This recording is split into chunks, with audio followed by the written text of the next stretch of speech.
And it's easy at times to think our spiritual heroes have to be just amazing at everything, right? There are times where you look at someone who you really respect, and then they do something that you kind of question, and you're like, well, why are they making it, like, that seems a bit wrong or sinful. And rather than chalking up saying, hey, they're a sinner too, maybe this is wrong, we make excuses for them.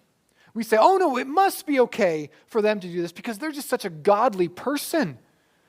But might I contest that one of the greatest women of the Bible, one of the greatest women of faith, is Martha, the sister of Mary and Lazarus.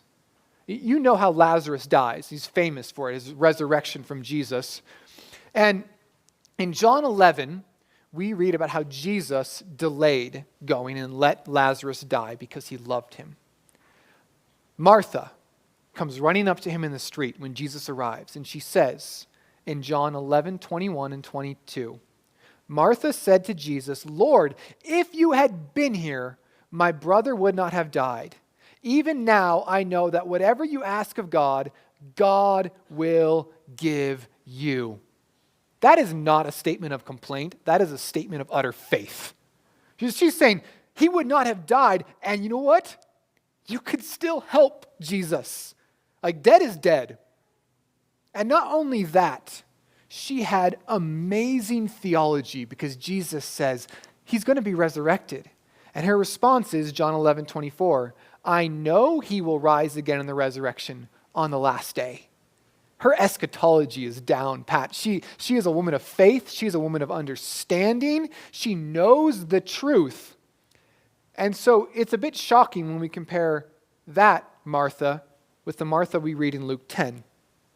You know, Jesus goes to their house to have a wonderful feast, and Mary is sitting and listening to Jesus. Martha is busy preparing the meal, bringing food out, taking care of anyone.